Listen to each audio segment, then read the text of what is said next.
માંડવીમાં માતૃભૂમિ ટ્રસ્ટ સંચાલિત જલારામ અન્નક્ષેત્ર 15 વર્ષથી અવિરત સાત્વિક ભોજન પીરસી રહ્યું છે। દરિયાઈ શહેર માંડવીમાં જલારામ અન્નક્ષેત્ર છેલ્લા 15 વર્ષથી શુદ્ધ સાત્વિક ભોજન પીરસી રહ્યું છે।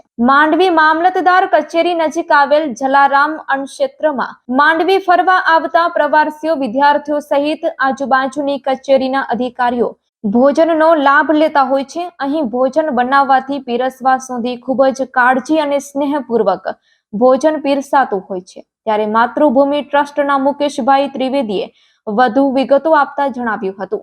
તો આવો સાંભળીએ તેમના શબ્દોમાં। મારું નામ મુકેશ ત્રિવેદી છે।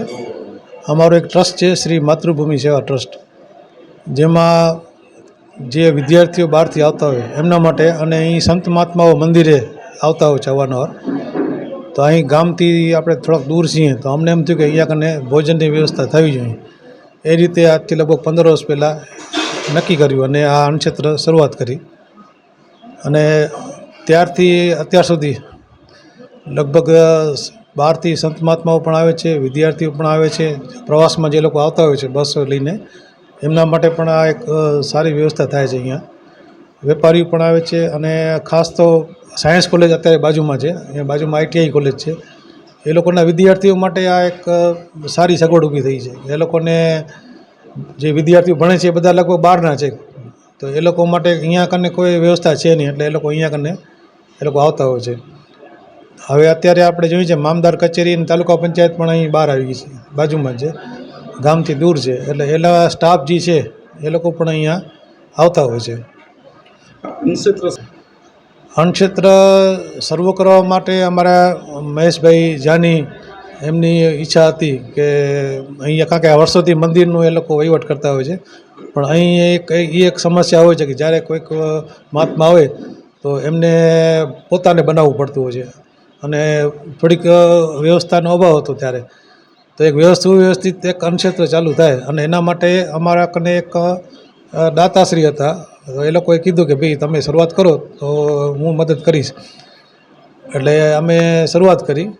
અને ત્યાર પછી અમારા જે ટ્રસ્ટી છે માતૃભૂમિ સેવા ટ્રસ્ટના, એ લોકોએ એમ કહી દીધું કે ભાઈ આપણે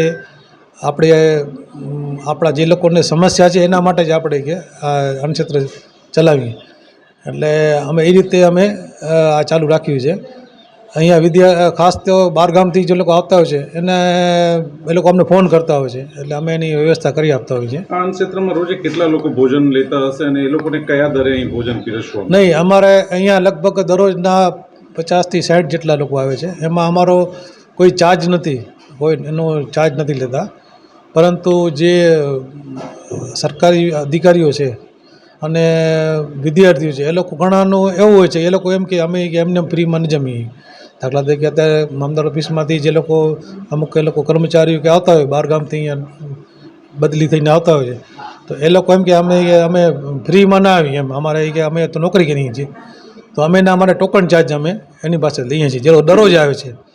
જે લોકો ક્યારેક આવતા હોય એના માટે તો કોઈ ચાર્જ છે જ નહીં, એ તો એનો કોઈ ચાર્જ નથી લેતા અમે। આ સેવા યજ્ઞ અમારી સાથે અહીં સંજયભાઈ અમારા ટ્રસ્ટમાં અત્યારે અહીંયા સંજયભાઈ લિયા છે, ભાસ્કરભાઈ મહેતા છે, એ બધા જે છે એ બધા અમારા સાથે જોડાયેલા છે।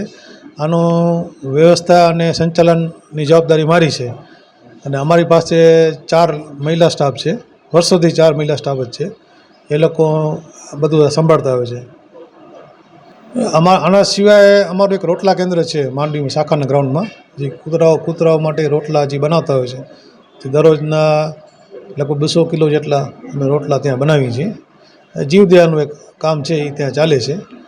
અને અહીંયા જ્યારે આપણે કોરોના કાળ હતો, કોરોનાનો સમય, ત્યારે બધા આપણે જાણીએ છીએ કે લોકડાઉન હતું, તો એ સમયમાં અહીંના મરીન જે વિભાગ છે સ્ટાફ, ત્યાં ટ્રેનિંગ માટે કમાન્ડો ટ્રેનિંગ ત્યાં હતી, એ લોકો અને પોલીસ વિભાગ છે કે અન્ય જે અધિકારીઓ અહીંયા હતા, એના માટે અમે આ સ્પેશિયલ પરમિશન લઈ અને અહીંયા કને એ લગભગ 44 દિવસ ચાલુ રાખ્યું હતું અહીંયા કને આ જગ્યા ઉપર।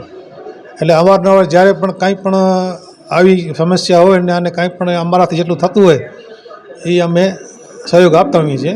આ ઉપરાંત ઘણીવાર એવું બનતું હોય છે કે આપણે અહીંયા કોઈક VIP આવતા હોય, અથવા CM આવે કે કોઈ અન્ય આવતા હોય તો અહીંયા ડ્યુટી બહુ હોય છે આગલા દિવસથી પોલીસ વિભાગની, ત્યારે અમે અહીંયાથી પાણીની બોટલ અને ફ્રૂટ અહીંથી છેક કોડાય સુધી જે લોકો ડ્યુટી પર હોય છે પોલીસ વિભાગના અને ગાર્ડ એને અમે આપીએ છીએ, કારણ કે અમને ખબર છે કે એ લોકો આગલા દિવસથી જ ડ્યુટી પર હોય છે અને સતત ત્યાં જ રહેવું પડે છે અને ક્યાં પછી ત્યાંથી ડ્યુટીમાંથી એ લોકો જઈ શકતા નથી.